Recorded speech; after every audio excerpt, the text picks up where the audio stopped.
தலைப்பு: யூதருக்குரிய நம்பிக்கைகள் எருசலேம். அச்சகத்தில் வெளியிடப்பட்ட இப்பிரசங்கத்திற்கான பொது அறிவிப்பின் நகல். யூதருக்குரிய நம்பிக்கைகள் எருசலேம்.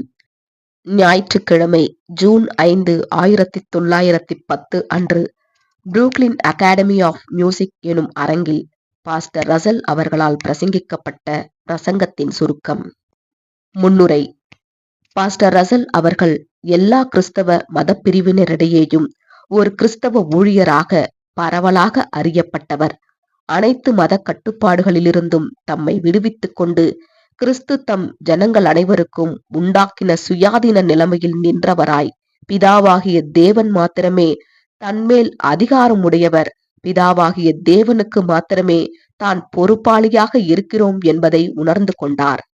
இந்த உண்மையின் காரணமாக வெவ்வேறு விதமான நம்பிக்கை மற்றும் அவநம்பிக்கையிலிருந்த கிறிஸ்தவ ஜனங்களால் சகோதரருடைய பிரசங்கங்கள் ஆர்வத்துடனும் அதே சமயம் ஆதாயத்துடனும் வாசிக்கப்பட்டன. இப்படியாக இக்காரியமானது தேவன் மீது பயபக்தியாயிருந்து அவருடைய சித்தத்தையும் அவருடைய திட்டத்தையும் அறிய வாஞ்சியாயிருந்த ஜனங்களை ஒன்றாக கிட்டி வர செய்தது. இதனால் உலகின் எல்லா பகுதிகளிலும் இருந்த கிறிஸ்தவர்கள், யூதர்கள் மற்றும் புறஜாதிகள் ஆகியோர் வேதாகமத்தை நன்றாக புரிந்து கொள்ளவும் ஒருவருக்கொருவர் ஒத்த உணர்வு கொள்ளவும் ஆரம்பித்தார்கள். மேலும் பழைய ஏற்பாடு, புதிய ஏற்பாடு என இரண்டிலும் கோடிட்டு காட்டப்பட்டுள்ள தேவனுடைய கிருபையான நோக்கங்களின் இறுதி மகிமையான முடிவின் மீது அதிக விசுவாசமும் தேவன் பேரில் இன்னும் அதிக பயபக்தியையும் காட்டத் தொடங்கினார்கள். 600க்கும் அதிகமான கிறிஸ்தவ மண்டலத்தின் பெரிய பெரிய செய்தித்தாள்கள் வாரந்தோறும் சகோதரருடைய பிரசங்கங்களை வெளியிட்டு வந்தபடியால் அவைகள் மூலம் விழிப்படைந்து வந்த ஜனங்கள் தங்களுடைய இருதயத்திற்கும் சிந்தைக்கும் தேவையான ஊட்டத்தை பெற்றுக் கொண்டிருந்தார்கள். பாஸ்டர் ரசல் அவர்கள் சத்தியத்தில் எந்த சமரசமும் செய்து கொள்ளவில்லை. மாறாக சமரசம் தேவையே இல்லை என்றும், தெய்வீக திட்டம் பற்றிய சரியான புரிதலுக்கு வரும் யூதர்கள், புறஜாதிகள், கிறிஸ்தவர்கள் என அனைவருக்கும் அது அதிருப்திகரமாக இருக்கிறது என்றும் அறிவித்தார்.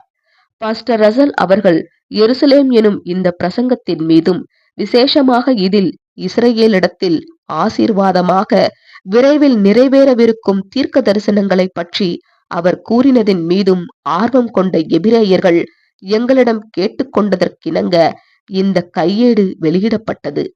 பிரசங்கத்தினுடைய சுருக்கத்தை இங்கே தருகிறோம். அக்காலத்தில் அவருடைய புஸ்தகங்கள் அனைத்தும் அவற்றை வெளியிடும் பைபிள் அண்ட் ட்ராக்ட் சொசைட்டி மூலம் நியாயமான மலிவான விலையில் விற்கப்பட்டன. பாஸ்டர் ரசல் அவர்கள் அதிலிருந்து ஒரு பைசாவை கூட உரிமை தொகையாக, ராயல்ட்டியாக பெற்றுக்கொள்ளவில்லை. பாடத்தின் தலைப்பு: எருசலேம். பாஸ்டர் ரசல் அவர்களின் பிரசங்கம். தேதி ஜூன் 5, 1910. இடம் புரூக்ளின் அகாடமி ஆஃப் மியூசிக் எனும் அரங்கில். ஆதார வசனம்: ஏசாயா 40 அதிகாரம் 1-2. என் ஜனத்தை ஆற்றுங்கள், தேற்றுங்கள். எருசலேமுடன் பட்சமாய் பேசி அதன் போர் முடிந்தது என்றும் அதன் அக்கிரமம் நிவர்த்தியாயிற்று என்றும் அது தன் சகல பாவங்களின் நிமித்தமும் கர்த்தர் கையில் இரட்டிப்பாய் அடைந்து தீர்ந்தது என்றும் அதற்கு கூறுங்கள் என்று உங்கள் தேவன் சொல்கிறார். எருசலேம் பற்றிய சகோதரருடைய பிரசங்கத்தை கேட்க வாஞ்சையாயிருந்த ஜனத்தின் எண்ணிக்கை புரூக்ளின் ஆராதனை கூடத்திற்கு மிக அதிகமாக இருக்கும் என்று முன்னரே சரியாக கணிக்கப்பட்டது. இதனால் பாஸ்டர் ரசல் அவர்கள் பாலஸ்தீனாவிலிருந்து திரும்பி வந்ததும் ஆயத்தம் பண்ணப்பட்டிருந்த புரூக்ளின் அகாடமி ஆஃப் மியூசிக் எனும் அரங்கத்தில் குழுமியிருந்த ஜனங்களிடத்தில் உரையாற்றினார். அந்தப்படியே அரங்கத்திலும் கூட்டம் நிரம்பி வழிந்தது. பேச்சாளருக்கு பின்னால் இருந்த மேடையிலும் 300 அல்லது அதற்கு மேலானோர் அமர்ந்திருந்தார்கள். விசாலமான அந்த அரங்கத்தின் அனைத்து இருக்கைகளும் நிரம்பியிருந்தன. கதவுகளுக்கு அருகில் தீயணைப்பு படையினர் எவ்வளவு நபர்களை நிற்க அனுமதித்தார்களோ அத்தனை பேரும் அங்கு நின்று கொண்டு பிரசங்கத்தை கேட்டார்கள். ஏறக்குறைய 2000 பேர் அனுமதி பெற முடியாமல் திரும்பி சென்றதாகவும், சுமார் 400 பேர் அமர்ந்திருந்த பார்வையாளர்களில் சிலர் கட்டிடத்தை விட்டு வெளியேறுவார்கள், அப்போது நாம் அவர்களின் இருக்கைகளில் அமர்ந்து கொள்ளலாம் என்று வீணாக எதிர்பார்த்து 1.5 மணி நேரம் முன் கூட்டத்தில் நின்று கொண்டு காத்திருந்ததாகவும் கணக்கிடப்பட்டது. அமெரிக்காவின் முன்னணி பத்திரிகைகள் இந்த பிரசங்கத்தின் சுருக்கத்தை வெளியிட்டன. மேலும் அந்நகரத்தை சேர்ந்த யூத பத்திரிகைகளும் கூட இது குறித்த விவரக்குறிப்புகளை வெளியிட்டன. இவ்வாறு அமெரிக்காவிலும் கனடாவிலும் குறைந்தது 15 மில்லியன் குடும்பங்களுக்கு இந்த பிரசங்கம் சென்றடைந்ததாக கணக்கிடப்பட்டது. ஆக கூடுதலான செய்தி கட்டுரை குறித்து விசாரித்து நியூயார்க்கில் உள்ள புரூக்ளின் பைபிள் அண்ட் ட்ராக் சொசைட்டிக்கு நூற்றுக்கணக்கான கடிதங்கள் வந்ததில் எந்த ஆச்சரியமும் இல்லை எனலாம். இதே போல ஒரு மாதத்திற்கு முன்பு பாஸ்டர் ரசல் அவர்கள் லண்டனில் இருந்தபோது அங்குள்ள பைபிள் அண்ட் ட்ராக் சொசைட்டிக்கு கூடுதலான செய்தி கட்டுரை குறித்து கேட்டு 2 வாரங்களுக்குள் 5000த்திற்கும் மேலான விண்ணப்பங்கள் வந்து குவிந்தன. இருண்ட யுகங்களின் போது வடிவமைக்கப்பட்ட நமது விசுவாச பிரமாணங்களில் கூறப்பட்ட பயங்கரமான உபதேசங்களுடன் முற்றிலும் முரண்படும் வேதாகமத்தின் பக்கங்களிலிருந்து ஒத்திசைவையும் அழகையும் வெளிக்கொணரக்கூடிய சாத்தியமான ஒரு விளக்கம் நிச்சயம் இருக்கின்றது என்கிற உண்மையை பற்றி பொதுஜனங்கள், பெயரளவிலான கிறிஸ்தவர்கள் மற்றும் யூதர்கள் ஆகியோர் விழிப்படைந்து வருகிறார்கள் என்பது வெளிப்படையாகின்றது. இது தேவனுக்கு நன்றி நவிலுவதற்கான முகாந்தரமாக இருக்கவும் வேண்டும். அது மாத்திரம் அல்லாமல் நீதியையும் சத்தியத்தையும் விரும்பி பூமியை பார்க்கிலும் வானங்கள் எப்படி உயர்ந்திருக்கிறதோ அப்படியே மனுஷனுடைய வழிகளை பார்க்கிலும் அவரது வழிகள் உயர்ந்திருக்கிறது என்பது விளங்குவதற்காக சர்வ வல்லமையுள்ள தேவனை நோக்கி காத்திருக்கும் அனைவருக்கும் இது ஒரு நெருங்கிய ஐக்கியத்திற்கான முகாந்தரமாகவும் இருக்கவும் வேண்டும். ஏசாயா 55:8-9 இப்படிப்பட்டவர்கள் தேவனும் அவருடைய வார்த்தையும் தவறாக புரிந்து கொள்ளப்பட்டிருப்பதை அதிகமாக உணர்ந்து வருகிறார்கள். தவிர தம்முடைய புரிதலின் கண்கள் திறக்கப்படுவதற்கும் எல்லா புத்திக்கும் மேலான தேவனுடைய அன்பின் அகலமும் நீளமும் ஆழமும் உயரமும் இன்னதென்று அதிகமாக மதித்துணரப்படுவதற்கும் இதுவே ஏற்ற காலமாகவும் இருக்கின்றது. எபேசியர் 3:18-19 புரூக்ளின் அகாடமி ஆஃப் மியூசிக் அரங்கு. புரூக்ளின் ஆராதனை கூடத்திற்குள் சகோதரர் ரசல் அவர்களின் தேவ செய்தி. யூதர்கள், முகமதியர்கள், புறஜாதிகள் பற்றின சகல கிறிஸ்தவ விசுவாச பிரமாணங்களின் போதனைகளை 30 ஆண்டுகளுக்கு முன்பே நான் நிரந்தரமாக புறந்தள்ளிவிட்டேன். உலக இரட்சகராகிய இயேசுவை அவர்கள் ஒருபோதும் தங்கள் மீட்பராக ஏற்றுக்கொள்ளாததால் நம்முடைய சிருஷ்டிகரான மாபெரும் யாவே தேவன் இந்த ஆயிரக்கணக்கான மில்லியன் கணக்கானவர்களை நித்திய சித்திரவதைக்கென்று நியமித்திருக்கிறார் என்பதை என்னால் ஒரு காலம் நம்ப முடியவில்லை. மாறாக அறியாமை, மூட நம்பிக்கை, எதிராளி போன்றவற்றால் குருடாக்கப்பட்டு சேதமுண்டாக்கும் விசுவாச பிரமாணங்களால் குழப்பமடைந்திருக்கும் மனுக்குலத்திற்காக நான் அனுதாபம் கொண்டேன். இன்றும் அனுதாபம் கொள்கிறேன். இவர்கள் அனைவருக்குமான தெய்வீக அனுதாபமோ உங்களுடையது என்னுடையதை காட்டிலும் இன்னும் மாபெரியதாய் இருக்கிறதென்று நான் நம்புகிறேன். மற்றவர்களும் அதே பொதுவான உணர்வுகளை பகிர்ந்து கொண்டாலும் வேதாகமம் என்பது ஒரு தெய்வீக செய்தி எனும் விசுவாசத்தை அவர்கள் புறந்தள்ளினதையும் நான் கண்டேன். நமது மனுக்குலத்தின் அறிவுசார் பகுதியை மென்மேலும் மூழ்கடித்து வருகிற நம்பிக்கையின்மை எனும் நீரோட்டத்தில் தேவனுடைய கிருபையால் நான் அடித்து செல்லப்படவில்லை. மாறாக இயேசுவின் நாமத்தை தவிர நாம் ரட்சிக்கப்படும்படிக்கு வானத்தின் கீழெங்கும் மனுஷருக்குள்ளே அவருடைய நாமமே அல்லாமல் வேறொரு நாமம் கட்டளையிடப்படவும் இல்லை. அப்போஸ்தலர் 4:12 என்கிற வேதாகமத்தின் வசனத்தை நான் உறுதியாக பற்றிக் கொண்டேன். ஆனால் 15 நூற்றாண்டுகளாக ஆவிக்குரிய இஸ்ரேலாகிய திருச்சபையின் தற்போதைய அழைப்பானது தெய்வீக திட்டத்தின் உச்சக்கட்டத்தை குறிக்கின்றது என கிறிஸ்தவ மண்டலம் வேத வாக்கியங்களை தவறாக புரிந்து கொண்டிருக்கிறது என்கிற உண்மையை தேவனுடைய வார்த்தையின் ஆழமான ஆராய்ச்சியானது எனக்கு வெளிப்படுத்தியது. மாறாக தேவன் 2 ரட்சிப்புகளை அருளுகிறார். இரண்டுமே கிறிஸ்துவின் மூலம், அதாவது கட்டளையிடப்பட்ட அவருடைய நாமத்தில் விசுவாசம் வைப்பதின் மூலம் நிறைவேற்றப்பட வேண்டி இருக்கிறது என்று வேத வாக்கியங்கள் தெளிவாக நமக்கு போதிக்கின்றன. இந்த ரட்சிப்புகளில் ஒன்று தூதர்களுக்கும் துரைத்தனத்துக்கும் அதிகாரத்திற்கும் பெயர் பெற்றிருக்கும் எல்லா நாமத்திற்கும் மேலாய் திவ்ய சுபாவத்திற்கு பங்குள்ளவர்களாகிய ஆவிக்குரிய தலத்தில் இயேசுவுடன் உடன் சுதந்திரர்களாக பரலோக சுபாவத்தை சுதந்திரித்துக் கொள்ளும் ரட்சிப்பாகும். மற்றொரு ரட்சிப்பு யாதெனில் மறுசீரமைப்பு, மேம்பாடு, அறிவொளி, பிரகாசிப்பிக்கப்படுதல் போன்றவற்றின் மூலம் பூமிக்குரிய பரிபூரணத்தை அடைய செய்யும் மனுக்குல ரட்சிப்பாகும். மனித ரட்சிப்பின் பரிபூரணம் அடைய செய்தல் என்பது மனுக்குலம் எவ்வாறு ஆதியில் தகப்பன் ஆதாமுக்குள்ளாக உருவாக்கப்பட்டிருந்ததோ அதே தேவ சாயலுக்கும் ரூபத்திற்கும் அவர்களை மீண்டும் கொண்டு வருவதாகும். பாவமும் அதற்கான மரண தண்டனையும் மனுக்குலத்திடம் இருந்து ஆதி தேவ சாயலை படிப்படியாக நீக்கி அதற்கு பதிலாக மிருகத்தனம், பலவீனம், சிதைவு, மரணம் ஆகியவற்றையே மனிதர்களுக்கு கொடுத்து கொண்டிருக்கின்றன. உம்முடைய ராஜ்யம் வருவதாக, உம்முடைய சித்தம் பரமண்டலத்திலே செய்யப்படுகிறது போல பூமியிலேயும் செய்யப்படுவதாக என்று நாம் நீண்ட காலமாக ஜெபித்து வருகிற வாக்களிக்கப்பட்ட மகிமையான தேவனுடைய ராஜ்யத்தின் எழுச்சியூட்டும் தாக்கங்களால் மீட்கப்பட்ட உலகத்தினை ஆசீர்வதிப்பது மாபெரும் மேசியாவின் பணியாக இருக்கும். முதலில் யூதருக்கு எனும் தலைப்பின் கீழ் காணலாம். பல நூற்றாண்டுகளாக தேவனால் தெரிந்து கொள்ளப்பட்ட ஜனங்களாக இஸ்ரேலுக்கு அருளப்பட்டிருந்த தெய்வீக தயவை குறித்து வேதாகமத்தில் நாம் வாசிக்கும் போது தேவன் தமது ஆசீர்வாதங்களையும் தயவுகளையும் தாம் விரும்பியபடி அருளுவதற்கு அவருக்கு எல்லா உரிமையும் உண்டு என்பதை நாம் முதலில் உணர்ந்து கொள்ள வேண்டும்.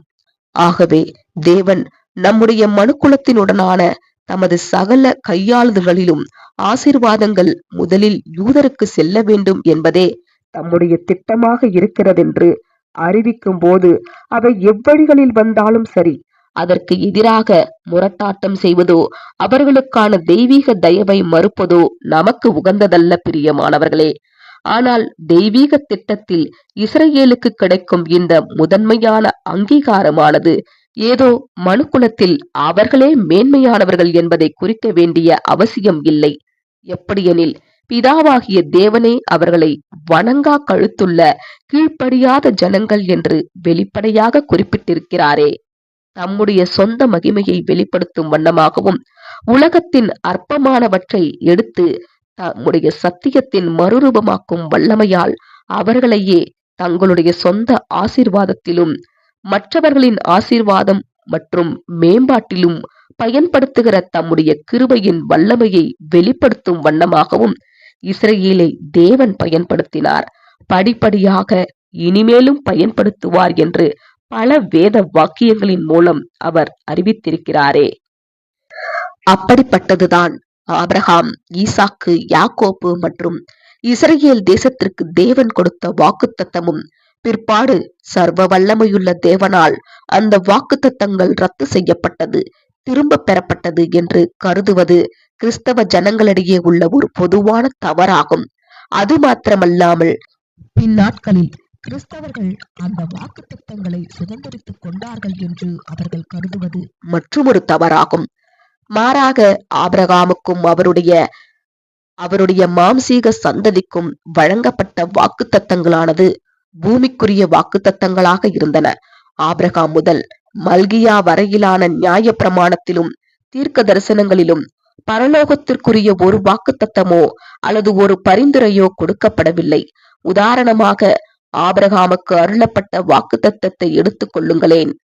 உன் கண்களை ஏறெடுத்து நீ இருக்கிற இடத்திலிருந்து வடக்கேயும் தெற்கேயும் கிழக்கேயும் மேற்கேயும் நோக்கிப்பார். நீ பார்க்கிற இந்த பூமி முழுவதையும் நான் உனக்கும் உன் சந்ததிக்கும் என்றைக்கும் இருக்கும்படி கொடுப்பேன். ஆதியாகமம் 3ஆம் அதிகாரம் 14-15 வசனங்கள். 1910களில் இஸ்ரேல் இன்னும் இந்த பெரிய ஆசீர்வாதத்தை முழுமையாக பெறவில்லை, அல்லது இஸ்ரேலுடனான தேவனுடைய உடன்படிக்கையின் மூலம் அனைத்து புறஜாதிகளும் தெய்வீக தயவையும் நித்திய ஜீவனையும் பெறுவார்கள் என்று வேத வாக்கியங்களில் கோடிட்டு காட்டப்பட்டுள்ளன. பணியிலும் இஸ்ரேல் இன்னும் பிரவேசிக்கவில்லை. அந்த வாக்குத்தத்தங்கள் அனைத்தும் அன்று கொடுக்கப்பட்டதை போன்று இன்றளவும் உண்மையாகவும் உறுதியாகவும் இருக்கின்றன. பரிசுத்த பவுல் அறிவிக்கிறபடி தேவனுடைய கிருபை வரங்களும் அவர்களை அழைத்த அழைப்பும் மாறாதவைகளே. ரோமர் 11:29. அப்படியானால் இஸ்ரவேலின் தற்போதைய நிலைமையையும் புறஜாதிகளாகிய நம்மை வந்தடைந்திருக்கும் தேவ தயவையும் நாம் எவ்வாறு புரிந்து கொள்ளுவது என்று கேட்டால் பின்வரும் வழியில்தான் என்று நாங்கள் பதிலளிக்கின்றோம். ஆவிக்குரிய இஸ்ரவேலை குறித்து தேவன் ஓர் ரகசியமான திட்டத்தை வைத்திருந்தார். அதை அவர் ஆபிரகாமுக்கோ கடந்த கால தீர்க்கதரிசிகளுக்கோ வெளிப்படுத்தவில்லை. தங்களுடைய நியாயப்பிரமாண உடன்படிக்கை தங்களுக்கு நித்திய ஜீவனை கொண்டு வரவில்லை என்பதையும், அதன் மத்தியஸ்தரான மோசேயால் தங்களில் பாவங்களை முழுமையாக ரத்து செய்ய முடியாது, மாறாக இவைகள் ஒவ்வொரு வருஷமும் 7ஆம் மாதம் 10ஆம் தேதியில் பாவ நிவாரணம் செய்யப்பட வேண்டும் என்பதையும் இஸ்ரவேலர்கள் உணர்ந்த பிற்பாடுதான் தேவன் அவர்களுக்கு அதற்கான ஒரு விளக்கத்தை அளித்தார். எரேமியா போன்ற தீர்க்கதரிசிகள் மூலம் அவர்களுக்கு அவர் சொன்ன செய்தி, இதோ நாட்கள் வரும் என்று கர்த்தர் சொல்லுகிறார், அப்பொழுது இஸ்ரவேல் குடும்பத்தோடும் யூதா குடும்பத்தோடும் புது உடன்படிக்கை பண்ணுவேன். நான் அவர்கள் பிதாக்களை எகிப்து தேசத்திலிருந்து அழைத்து வர கைப்பிடித்த நாளிலே அவர்களோடே பண்ணின உடன்படிக்கையின் படி அல்ல, ஆனால் நான் அவர்களுடன் ஒரு புதிய உடன்படிக்கையை பண்ணுவேன். எரேமியா 31:31-32. கல்லான இருதயத்தை உங்கள் மாம்சத்திலிருந்து எடுத்து போட்டு சதையான இருதயத்தை உங்களுக்கு கொடுப்பேன். எசேக்கியேல் 36:26 போன்றவையாகும். தன்னை பார்க்கிலும் மகாராஜா ஒருவர் உலகத்தில் இஸ்ரவேலை ஓர் உன்னத இடத்திற்கு உயர்த்துவார் என்றும், இஸ்ரவேலின் மூலம் செயல்படுத்தப்படும் மேசியாவின் ராஜ்யம் சகல தேசங்களுக்கும் திவ்ய ஆசீர்வாதமாக இருக்கும் என்றும் தாவீது தீர்க்கதரிசி ஏற்கனவே முன்னறிவித்திருந்தார். அது முதற்கொண்டு இஸ்ரவேலின் நம்பிக்கையானது நியாயப்பிரமாண உடன்படிக்கையிலிருந்து அல்ல, மாறாக அதன் மத்தியஸ்தரான மோசேயிடமிருந்து மகா பெரிய மத்தியஸ்தரான மேசியாவினிடமாக திரும்பியது. மேலும் இஸ்ரவேலின் நம்பிக்கை என்னவாக இருந்ததெனில், மேசியா என்பவர் தாவீதின் குமாரன் என்றும், தங்களின் மாபெரும் நியாய பிரமாணிகரான மோசேயால் செய்ய முடியாததை மகாராஜா தங்களுக்காக செய்வார், தங்களுக்கு நித்திய ஜீவனை கொடுக்கும் தேவனுடனான அந்த இசைவிற்குள்ளாக தங்களை கொண்டு வருவார் என்றும், பின்னர் தங்களை உலக மனுக்குலத்திற்கும் இரக்கம் மற்றும் அறிவுறுத்தலின் தெய்வீக வாய்க்கால்களாக பயன்படுத்துவார் என்றும் இருந்தது. அந்த நம்பிக்கை ஒரு நற்பயனளிக்கும் நம்பிக்கையாக இருந்தது. இன்றும் அப்படியாகவே இருக்கின்றது. கர்த்தருடைய வாய் அதை சொன்னபடியால் அந்த நம்பிக்கை நிறைவேறியே தீரும். அன்பானவர்களே, மறைவான ரகசியம் எனும் தலைப்பின் கீழ் காணலாம்.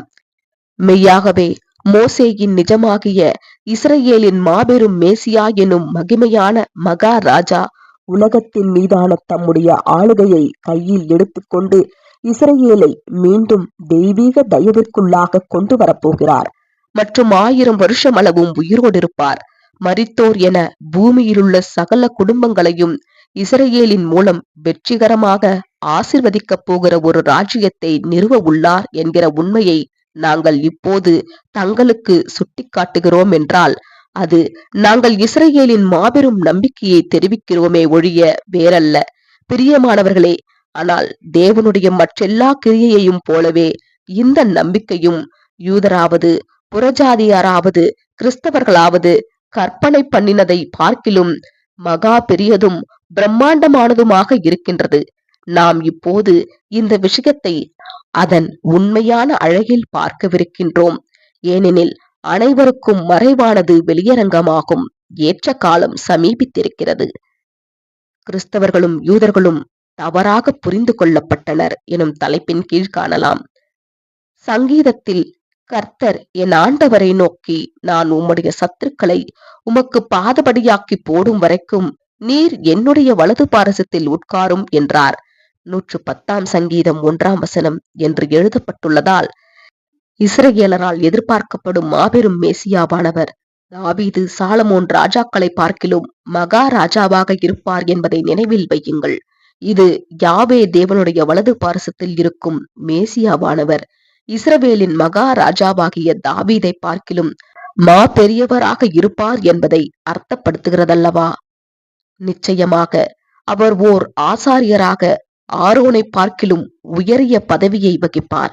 ஏனெனில் நீர் மெல்கிசேதேக்கின் முறைமையின்படி என்றென்றைக்கும் ஆசாரியராய் இருக்கிறீர் என்று கர்த்தர் ஆணையிட்டார். மனம் மாறாமலும் இருப்பார் என்று தீர்க்க தரிசனம் உரைக்கப்பட்டுள்ளது. இந்த மெல்கிசேதேக்கு என்பவர் ஒரு பிரதான ஆசாரியரும் ஓர் ராஜரீக ஆசாரியரும் ஆனவர். இவருக்கே ஆபிரகாம் வந்தனம் செய்து தசமபாகம் கொடுத்து ஆசியையும் பெற்றார்.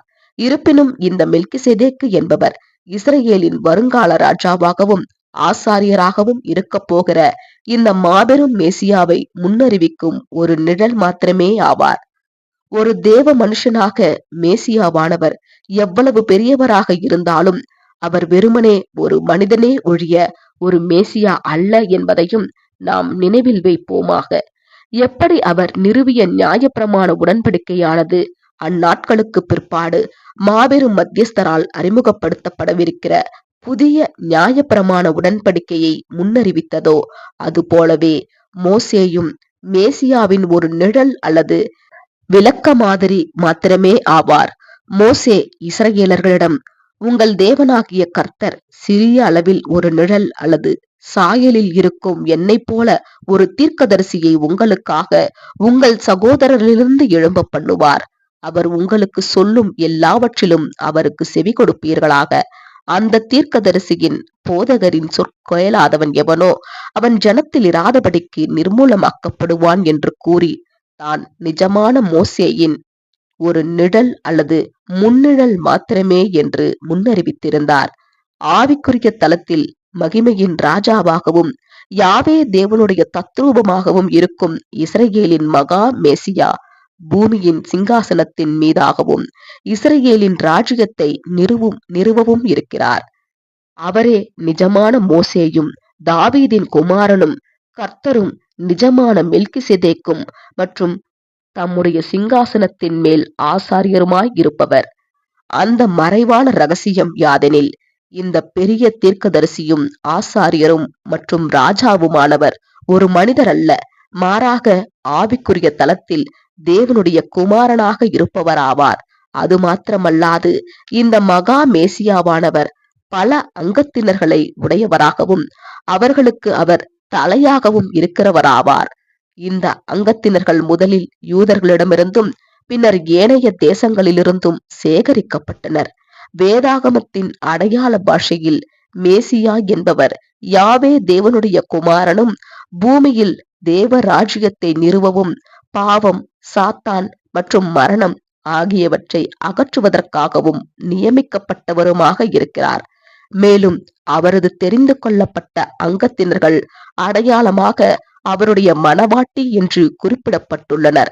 மேசியாவின் மணவாட்டியை தெரிந்தெடுக்கும் இந்த வேலையானது அமைதியாக செயல்பட்டு வருகிறது. இது குறித்து பரிசுத்த வேத வாக்கியங்கள் எங்கும் எழுதப்பட்டிருந்தாலும் கூட யூதர்களோ கிறிஸ்தவர்களோ அல்லது புறஜாதியினரோ தெய்வீக திட்டத்தின் இந்த அம்சத்தை புரிந்து கொள்ளவில்லை.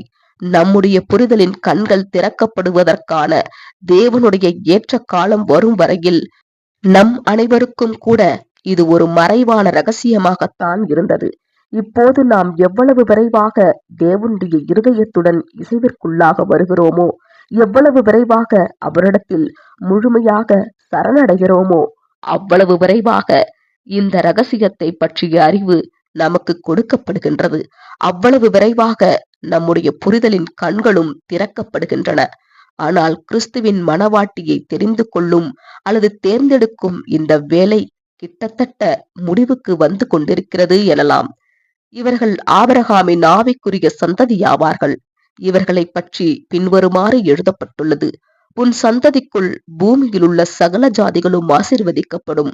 உன் சந்ததியை வானத்து நட்சத்திரங்களைப் போலவும் கடற்கரை மணலைப் போலவும் இருக்கும். ஆதியாகமம் 22 அதிகாரம் 17-18 வசனங்கள்.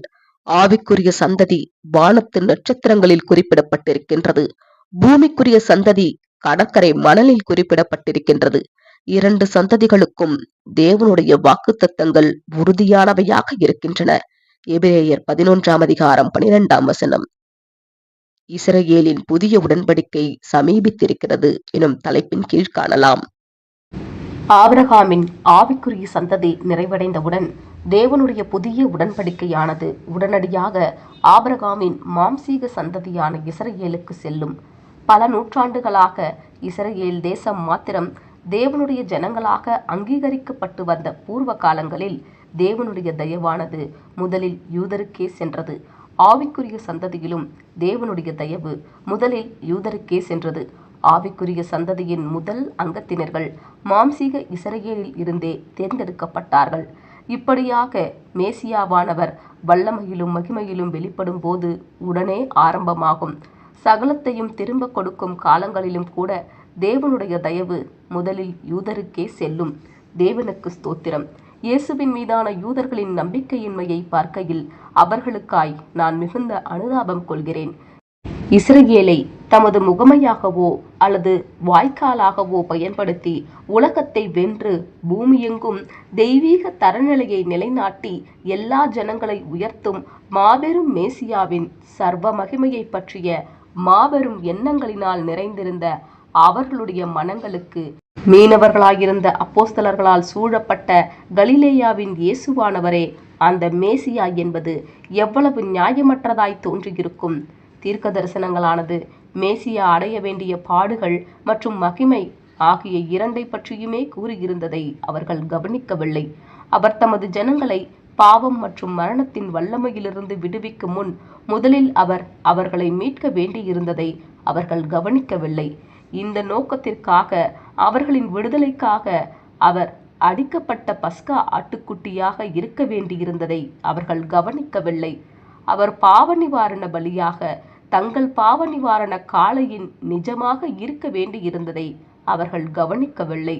தேவனுடைய திட்டமானது முன்னேறி சென்று ஆசீர்வாதமான காலம் துவங்குவதற்கு முன்பு அவர் இஸ்ரவேலுக்கும் முழு உலகத்திற்குமான பாவங்களை நிவர்த்தி செய்ய வேண்டியிருந்ததை அவர்கள் கவனிக்கவில்லை. கம்பத்தின் மேல் தூக்கப்பட்ட சர்ப்பத்தின் நிஜமாகவும் மோசேயின் நியாயப்பிரமாணத்தை காட்டிலும் விசேஷித்த பலியாகவும் மேசியாவானவர் பாடுபட வேண்டியிருந்தது. அது மாத்திரமல்லாமல் நிஜமான ஆசாரியர்களாகவும் லேவியர்களாகவும் அவருடன் இணைக்கப்பட போகிறவர்களும் கூட சோதிக்கப்பட வேண்டியிருந்தது. அவருடன் ஆவிக்குரிய தலத்தில் மகிமைகளையும் பூமிக்குரிய தலத்தில் பொதுவாக உலகை ஆசீர்வதித்து காப்பாற்றும் பணியையும் அவர்கள் பகிர்ந்து கொள்ள தகுதியானவர்கள் என்று நிரூபிக்கப்படுவதற்கு முன்பு அவர்கள் அவருடன் பாடுகளையும் பாவ நிவாரண பலிகளையும் பகிர்ந்து கொள்ள வேண்டும்.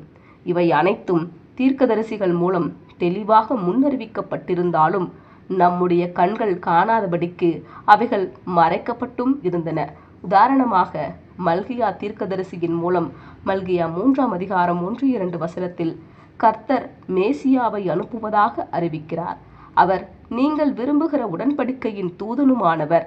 இப்போது அவர்களின் நம்பிக்கைகள் எவர் மீது தங்கியிருக்கிறதோ அந்த புதிய உடன்படிக்கையின் மத்தியஸ்தர். ஆனாலும் அவர் வரும் நாளை சகிப்பவன் யார்? அவர் வெளிப்படுகையில் நிலை நிற்பவன் யார்? அவர் புடமிடுகிறவனுடைய அக்கினியைப் போலவும் வண்ணாருடைய சவுக்காரத்தைப் போலவும் இருப்பார்.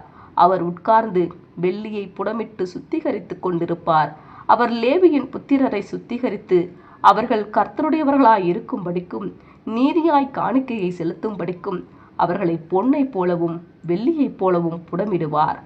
இந்த ஆவிக்குரிய இஸ்ரவேலர்கள் அனைவரும் நிழலான ஆரோன், அவரது குமாரர் மற்றும் அவருடைய லேவி கோத்திரத்தின் நிஜமான ஆசாரியர்களாகவும் லேவியர்களாகவும் இருக்க வேண்டியிருந்தது. ஆவிக்குரிய இஸ்ரவேலை கண்டுபிடித்து நிறைவடைய செய்யும் இந்த பணி முடிவடையும் வரையிலும் ஆபிரகாமுடன் செய்து கொண்ட உடன்படிக்கைக்கிணங்க பூமியிலுள்ள சகல குடிகளின் மீதும் ஆசீர்வாதத்தை பொழிவதற்கான தம்முடைய வாய்க்கால்களாக மாம்சீக இஸ்ரவேலை மீண்டும் தம்முடைய தயவிற்குள்ளாக முற்றிலுமாக கொண்டு வருவதற்கான தேவனுடைய ஏற்ற காலமானது வராது அன்பர்களே. அப்படியானால் இதுவரை நமது யூத அயலார் சித்திரவதையில் இருப்பதாக நினைப்பதிலிருந்து விலகி மேசியாவானவர் தமது ராஜ்யத்தை ஸ்தாபித்து மரணமெனும் சிறைச்சாலையிலிருந்து கோடான கோடியான நித்திரையில் இருக்கும் ஜனங்களை வெளிக்கொண்டு வரும் வரை மீதமுள்ள மனுக்குலத்தைப் போலவே யூத ஜனமும் நித்திரையில் இருப்பார்கள் என்கிற வேதாகம போதனையை நாம் கற்றுக்கொள்ள வேண்டும். முதலாம் உயிர்த்தெழுதல் என்பது ஆவிக்குரிய தளத்தில் மேசியாவுடன் கூட்டாளிகளாக இருக்கப் போகும் ராஜரீக ஆசாரிய கூட்டத்தாரை உள்ளடக்கி இருக்கும் என்று வேத வாக்கியங்கள் நமக்கு சொல்லுகின்றன. இதனைத் தொடர்ந்து ஆபிரகாம், ஈசாக்கு, யாக்கோப்பு மற்றும் கடந்த கால தீர்க்கதரிசிகள் அனைவரும் மாம்சீக பரிபூரணத்திற்கு உயிர்த்தெழுப்பப்படுவார்கள். அவர்கள் விசுவாசத்திற்கு கீழ்ப்படிந்ததினால் அதற்கு தகுதியானவர்களாக கருதப்பட்டனர். இவர்களை மேசியாவானவர் பூமியின் மீதெங்கும் பிரபுக்களாகவும் அதிபதிகளாகவும் வைப்பார் என்று வேதாகமம் நமக்கு சொல்லுகின்றது.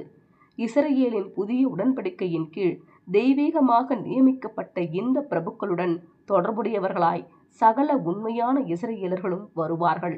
அவர்கள் தங்களுடைய புரிந்து கொள்ளும் கண்களால் யாவே தேவனிலும் மீட்பரும் மத்தியஸ்தருமான அவருடைய மகிமையான குமாரனிலும் அவருடைய மகிமையான ராஜ்யத்திலும் அதன் நீதியான தேவைகளிலும் சந்தோஷம் அடைவார்கள். அப்படிப்பட்டவர்கள் பாவத்திலிருந்தும் மரணத்திலிருந்தும் விடுவிக்கப்பட்டு பரிபூரணத்திற்கும் நித்திய ஜீவனுக்கும் உயர்த்தப்படும் பாக்கியத்தை பெறுவார்கள். இதை பார்க்கிலும் ஒவ்வொரு தேசம், ஜனம், கோத்திரம் மற்றும் பாஷைக்காரர் என முழு உலகத்தின் நம்பிக்கையானது அந்த புதிய உடன்படிக்கையில்தான் உள்ளது. இது மோசேயினுடைய உடன்படிக்கையின் இடத்தை எடுத்துக்கொள்ளும் அல்லது இடமாற்றம் செய்யும் வண்ணமாக அதனை இஸ்ரவேலுடன் தேவன் நிறைவேற்றுவார். அந்த புதிய உடன்படிக்கையின் ஆசீர்வாதங்களை பகிர்ந்து கொள்ளுவதற்கு சகல தேசங்களும் உத்தம இஸ்ரவேலர்களாக ஆக வேண்டும். இவ்வாறு மேசியாவின் 1000 வருஷம் ஆளுகையின் முடிவில் ஆபிரகாமின் சந்ததி கடற்கரை மணலைப் போல மாறியிருக்கும். ஆபிரகாமே, நான் உன்னை திரளான ஜாதிகளுக்கு தகப்பனாக ஏற்படுத்தினேன் என்று எழுதப்பட்டிருக்கிறது. ஆதியாகமம் 17ஆம் அதிகாரம் 5ஆம் வசனம். இவ்வாறு வாக்களிக்கப்பட்ட தெய்வீக ஆசீர்வாதத்தை பகிர்ந்து கொள்ள எல்லா தேசங்களும் ஆபிரகாமின் சந்ததிக்குள்ளாக வருவார்கள் என்பதால் இறுதியில் ஆபிரகாமின் சந்ததி மாத்திரமே எஞ்சியிருக்கும் எனலாம். எருசலேமில் கொடுக்கப்பட்ட தேவ செய்தி எனும் தலைப்பின் கீழ் காணலாம். சமீபத்தில் எருசலேமில் யூதர்கள், முகமதியர்கள், கத்தோலிக்கர்கள் மற்றும் புராட்டஸ்டன்ட்டுகளுக்கு உரையாற்றும் வண்ணமாக விடுக்கப்பட்டிருந்த அழைப்புக்கு பதிலளிப்பதில் மகிழ்ச்சி அடைகிறேன். ஏசாயாவின் தீர்க்கதரிசன வார்த்தைகளை ஏசாயா 40ஆம் அதிகாரம் 1-2 ஆதார வசனமாக எடுத்துக்கொண்டேன். என் ஜனத்தை ஆற்றுங்கள், தேற்றுங்கள், எருசலேமுடன் பட்சமாய் பேசி அதன் போர் முடிந்தது என்றும் அதன் அக்கிரமம் நிவர்த்தியாயிற்று என்றும் அது தன் சகல பாவங்களின் நிமித்தமும் கர்த்தரின் கையில் இரட்டிப்பாய் அடைந்து தீர்ந்தது என்றும் அதற்கு கூறுங்கள் என்று உங்கள் தேவன் சொல்லுகிறார். பல்வேறு மத நம்பிக்கைகளின் தடைகளானது முக்கியமாக எதிராளியாலும் தேவனுக்கு விரோதமான எதிர்ப்பை காட்டிலும் தெய்வீக குணலட்சணம் மற்றும் அவருடைய திட்டத்தை தவறாக புரிந்து கொள்ளுதலுமே ஏற்படுகின்றன என்பதை நாம் உணர்ந்தபோது அவர்கள் அனைவருக்குமாகவும் என் இருதயம் அனுதாபம் கொண்டது. 1910ஆம் ஆண்டு எருசலேமின் முன் எடுக்கப்பட்ட புகைப்படம். நற்செய்தி எனும் தலைப்பின் கீழ் காணலாம். 18 நூற்றாண்டுகளுக்கு முன்பு தேவதூதர்கள் மூலம் தேவன் அனுப்பிய அந்த நற்செய்தியே அவர்கள் அனைவருக்கும் நானும் கூறினேன்.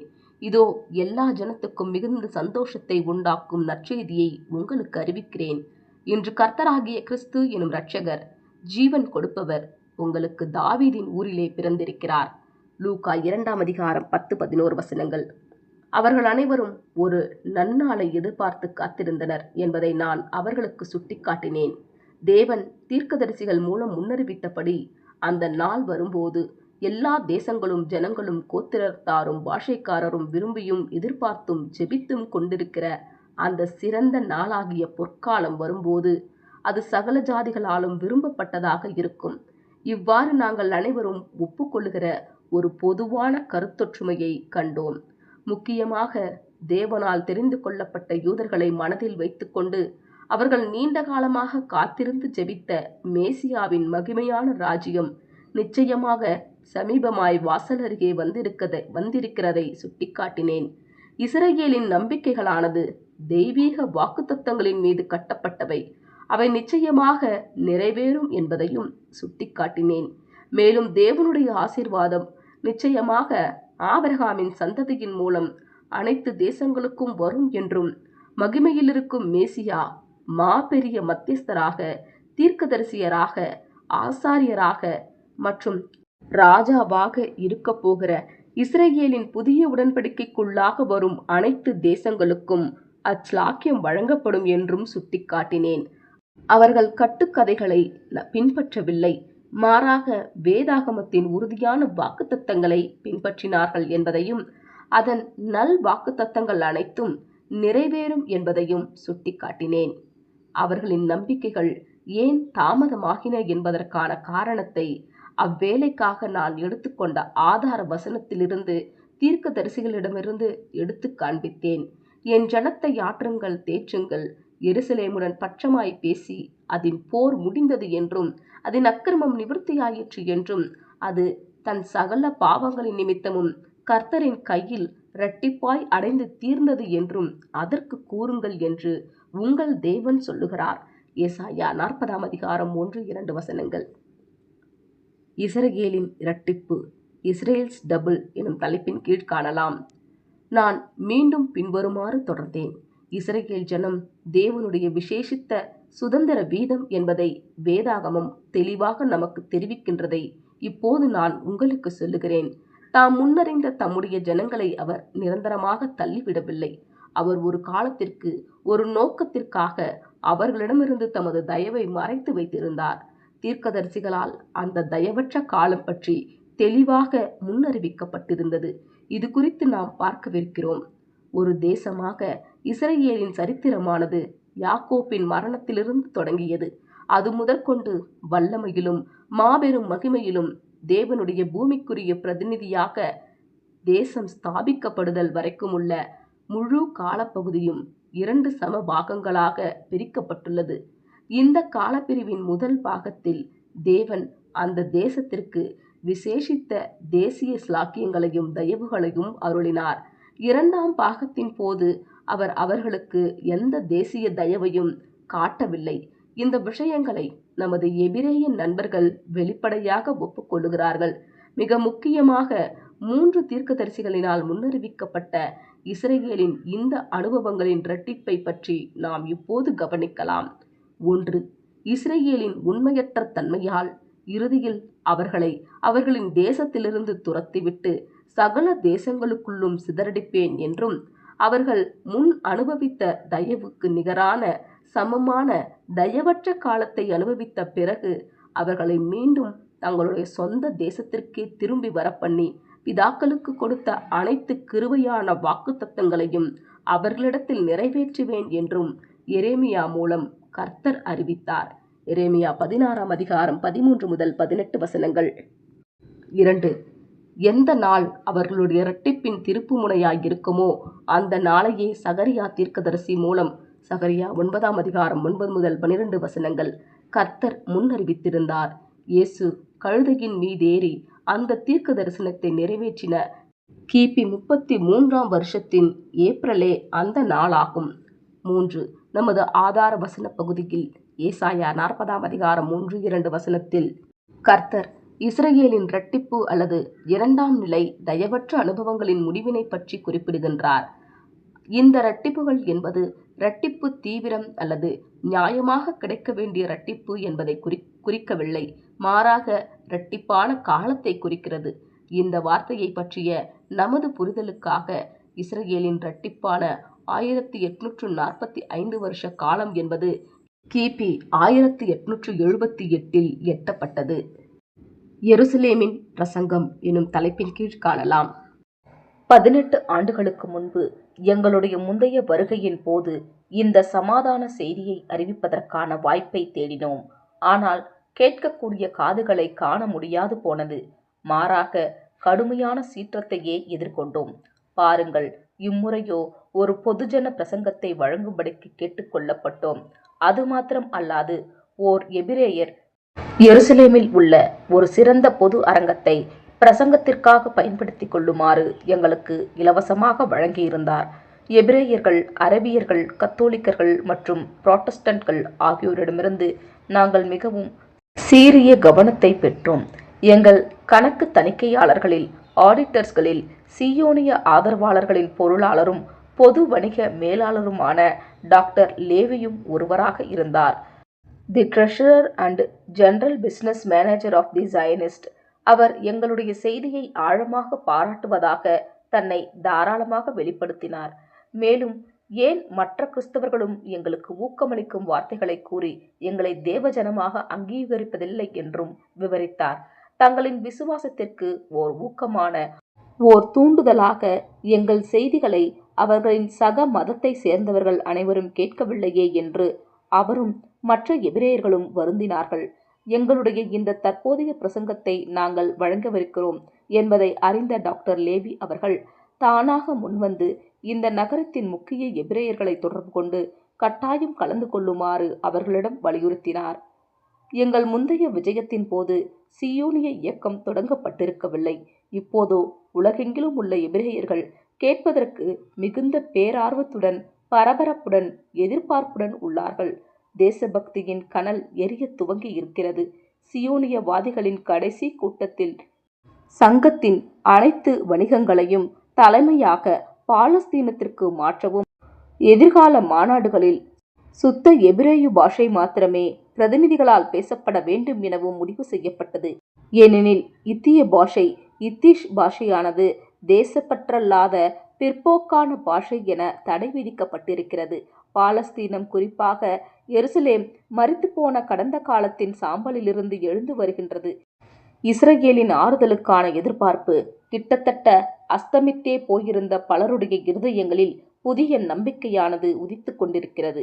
குறிப்பு: இத்திய பாஷை, இத்திஷ் பாஷை செர்மானிய பாஷையை அடிப்படையாக கொண்டு எபிரேய எழுத்துக்களில் எழுதப்பட்டு யூத இனத்தாரால் மத்திய மற்றும் கிழக்கு ஐரோப்பிய பகுதிகளில் பேசப்பட்ட பாஷை. இன்று அமெரிக்க ஐக்கிய நாடுகள், இஸ்ரேல் மற்றும் உருசிய நாடுகளின் சில யூதர்களால் பேசப்படுகிறது.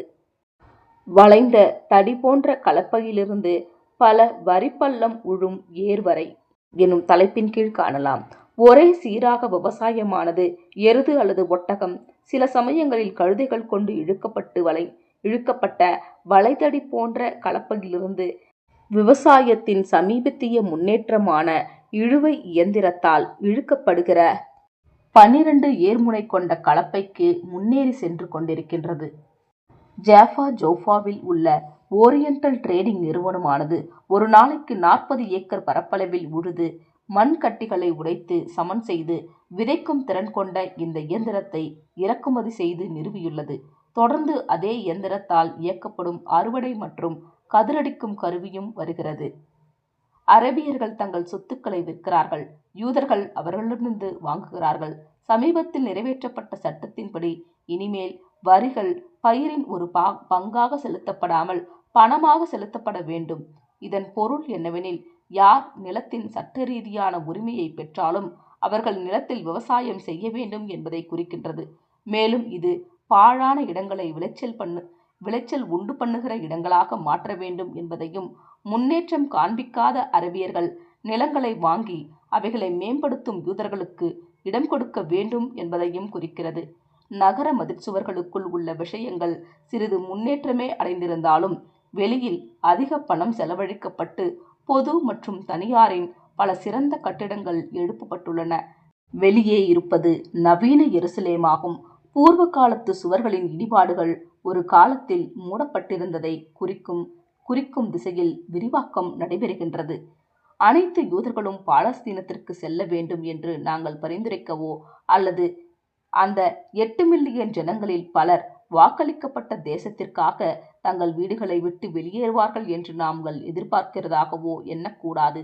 புதிய துருக்கிய அரசாங்கத்தின் கீழ் யூதர்களுக்கு இப்போது திறக்கப்பட்டுள்ள பாலஸ்தீனத்திற்கான கதவுக்குள் மிகவும் ஊக்கமும் உண்மையும் உள்ள யூதர்கள் பிரவேசிப்பார்கள் என்பதும், ருஷ்யாவிலும் பிற இடங்களிலும் ஏற்படும் உபத்திரவங்கள் வாக்களிக்கப்பட்ட தேசத்தை அவர்களுக்கு கவர்ச்சிகரமானதாக மாற்றும் என்பதுமே வேத வாக்கியங்களை பற்றிய நமது புரிதலாகும்.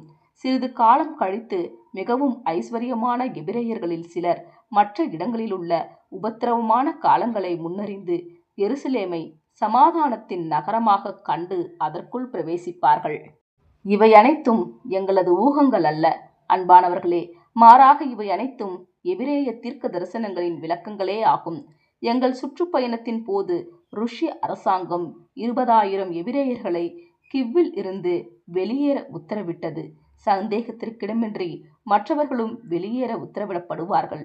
இவ்வாறு கர்த்தர் கதவை திறந்து தம்முடைய ஜனங்களின் கவனத்தை ஈர்த்து பின்னர் அவர்களை மற்ற தேசங்களிலிருந்து வெளியேற்றி தங்களுடைய பிதாக்களின் தேசத்திற்காக இயங்க வைக்கிறார். புதிய எருசலேம் எனும் தலைப்பின் கீழ் காணலாம். யூதர்கள் தயவற்று நிராகரிக்கப்பட்டிருந்த காலம் கிறிஸ்தவர்களுக்கான தயவின் காலமாக இருந்து வந்ததால் கிறிஸ்தவர்கள் இந்த எல்லா விஷயங்களிலும் ஆழ்ந்த அக்கறை கொண்டுள்ளனர் என்பதை பாஸ்டர் ரசல் அவர்கள் தனது பார்வையாளர்களுக்கு நினைவுபடுத்தினார். மாம்சீக இஸ்ரவேலர் புறக்கணிக்கப்பட்டிருந்த சமயம் ஆவிக்குரிய இஸ்ரவேலர் சேகரிக்கப்பட்டு வந்தார்கள். மேலும் ஆபிரகாமின் மாம்சீக சந்ததிக்கு தயவு திரும்புவது என்பது ஆவிக்குரிய சந்ததி முழுமையாக தேர்ந்தெடுக்கப்பட்டிருக்கும் என்பதை குறிக்கும். இது நமக்கு மிகவும் முக்கியமான அர்த்தத்தை கொண்டிருக்கிறது. நாம் ஆபிரகாமின் ஆவிக்குரிய சந்ததியாக நமது அழைப்பையும் தெரிந்து கொள்ளுதலையும் உறுதி செய்ய இன்னும் கொஞ்சம் காலமே உள்ளது. கலாத்தியர் 3:29 பூமிக்குரிய எருசலேமின் மீதும் மற்றும் மேசியாவின் ராஜ்யத்தின் கீழ் அது உலகின் தலைநகராக மாறும்போது அதற்கு கிடைக்கவிருக்கும் செழுமையின் மீதும் நாங்கள் அக்கறை கொண்டுள்ளோம். இருப்பினும் அடையாளபூர்வமாக மகிமைப்படுத்தப்பட்டுள்ள திருச்சபையை, ஆபிரகாமின் ஆவிக்குரிய சந்ததியை, சீயோன் பர்வதத்தை குறிக்கும் பரம எருசலேமின் மீதே எங்களுக்கு அதிக ஆர்வம் உள்ளது. ஏனெனில் சீயோனிலிருந்து வேதமும் எருசலேமிலிருந்து கர்த்தரின் வசனமும் வெளிப்படும். ஏசாயா 2:3. எந்த கிறிஸ்தவ மண்டல தேசமும் அல்லது அதன் அனைத்து அல்லது எந்த பிரிவுகளும் புதிய எருசலேமை உருவாக்காது. சகல தேசங்கள், ஜனங்கள், கோத்திரங்கள் மற்றும் பாஷைக்காரர்கள், பிரிவுகள் மற்றும் குழுக்களிலிருந்து பரிசுத்தவான்கள் அடங்கிய சிறு வகுப்பாரை கர்த்தர் தேர்ந்தெடுத்து வருகிறார். இவர்களுக்கே அவர் பின்வருமாறு சொல்லியும் இருக்கிறார். பயப்படாதே சிறுமந்தையே, உங்களுக்கு ராஜ்யத்தை கொடுக்க உங்கள் பிதா பிரியமாயிருக்கிறார். லூக்கா 12:32. இந்த சிறுமந்தை கண்டுபிடிக்கப்பட்டு சோதிக்கப்பட்டு நிறைவாக்கப்பட்டு மகிமைப்படுத்தப்பட்டவுடன் வானத்தின் கீழெங்கும் மேசியாவின் ராஜ்யத்தை ஸ்தாபிப்பதற்கான காலம் வரும். பாவம் மற்றும் மரணத்தை தூக்கி எறிந்து மனுக்குலத்தை சீரழிவிலிருந்து தூக்கி எடுத்து தேவனுடைய ரூபமும் சாயலுமான முழு மாம்சீக பரிபூரணத்திற்கு மேம்படுத்துவதற்காக ஓர் 1000 வருஷம் இந்த ராஜ்யம் உலகை ஆளும். இஸ்ரவேலின் முற்பிதாக்கள் எனும் தலைப்பின் கீழ் காணலாம். இஸ்ரவேலின் முற்பிதாக்கள் இந்த ஆவிக்குரிய மற்றும் கண்ணுக்கு புலப்படாத ராஜ்யம் மனிதர்களிடையே செயல்படுவதற்கான வாய்க்கால்களாக இருப்பார்கள். நீங்கள் ஆபிரகாமையும் ஈசாக்கையும் யாக்கோப்பையும் சகல தீர்க்கதரிசிகளையும் தேவனுடைய ராஜ்யத்தில் இருக்கிறவர்களாக காண்பீர்கள். லூக்கா 13:28. இவர்களுடன் நெருங்கிய தொடர்புடையவர்களாக முதலில் அங்கீகரிக்கப்படுவது மாம்சீக இஸ்ரவேலான யூதர்களே ஆவார்கள். அவர்களுக்கு திரும்ப கிடைக்கும் தேவனுடைய தயவானது அவர்களுடைய புரிதலின் கண்களையும் அவர்களுடைய மனக்காதுகளையும் திறக்கும். மேலும் தங்களுக்கு தேவையான வழிகாட்டுதல்களையும் திரும்ப கொடுத்தலின் ஆசீர்வாதங்களையும் பெறுவார்கள். இது அவர்களுடன் தேவன் செய்து கொண்ட உடன்படிக்கையின்படி அவர்களிடமிருந்தே தொடங்கும். தெய்வீக தயவையும் திரும்ப கொடுத்தலின் ஆசீர்வாதங்களையும் அனுபவிக்கும் அனைவரும் மகிழ்ச்சியுடன் அவர்களின் தரநிலைக்கு சேர்வார்கள். மேலும் இருதய விருத்த சேதனம் மற்றும் சித்தத்தினை அர்ப்பணிப்பதின் மூலம் அவர்கள் இஸ்ரவேலர்களாகவும் யூத மார்க்கத்தமைந்தவர்களாகவும் ஆபிரகாமின் பிள்ளைகளாகவும் மாறுவார்கள். இறுதியில் அப்போது நிறுவப்பட்டிருக்கும் தெய்வீக ஏற்பாட்டிற்கு இணங்காத அனைவரும் 2ஆம் மரணம் எனும் முற்றிலுமான அழிவில் மரணம் அடைவார்கள். மேலும் தேவனுடைய பிரியமான குமாரனின் மகிமையான மேசியாவின் ராஜ்யத்திற்கு கீழ்ப்படுகிற அனைவரும் ஆபிரகாமின் சந்ததியாக ஆசீர்வதிக்கப்பட்டு மேலே மேலே மேலே என பரிபூரணத்திற்கும் நித்திய ஜீவனுக்கும் உயர்த்தப்படுவார்கள். மேசியாவின் ராஜ்ய ஆளுகையின் போது இப்பூவுலகமும் ஆசீர்வதிக்கப்பட்டு அதன் பலனை தரும். மீண்டும் பரதீசாக தேவனுடைய பாதபடியாக மாறும். அது மகிமைப்படுத்தப்படும் என்று அவர் அறிவிக்கிறார். பின்னர் இறுதியில் முழு மனுக்குலமும் ஆபிரகாமின் சந்ததியாயிருக்கும். அதன் எண்ணிக்கை கடற்கரை மணலை போலிருக்கும். முன்னறிவித்தபடியே ஆவிக்குரிய சந்ததி வானத்து நட்சத்திரங்களைப் போல் இருக்கும். இப்போது தேவனுடைய சித்தம் பரமண்டலத்திலே செய்யப்படுகிறது போல அப்பொழுது பூமியிலேயும் செய்யப்படும். அது முதற்கொண்டு மரணமும் இல்லை, துக்கமும் இல்லை, அலறுதலும் இல்லை, வருத்தமும் இல்லை. முந்தினவைகள் ஒழிந்து போயிருக்கும். அப்பொழுது வானத்திலும் பூமியிலும் பூமியின் கீழும் இருக்கிற சிருஷ்டிகள் யாவும், சமுத்திரத்திலுள்ளவைகளும் அவற்றுள் அடங்கிய வஸ்துக்கள் யாவும் சிங்காசனத்தின் மேல் வீற்றிருக்கிறவருக்கும் ஆட்டுக்குட்டியானவருக்கும் ஸ்தோத்திரமும் கனமும் மகிமையும் வல்லமையும் சதா காலங்களிலும் உண்டாவதாக என்று சொல்லக் கேட்டேன். வெளிப்படுத்தல் 21ஆம் அதிகாரம் 4ஆம் வசனம், 5ஆம் அதிகாரம் 13ஆம் வசனம். ஆமேன். இத்துடன் யூதருக்குரிய நம்பிக்கைகள் எருசலேம் எனும் பாடம் முடிவுற்றது.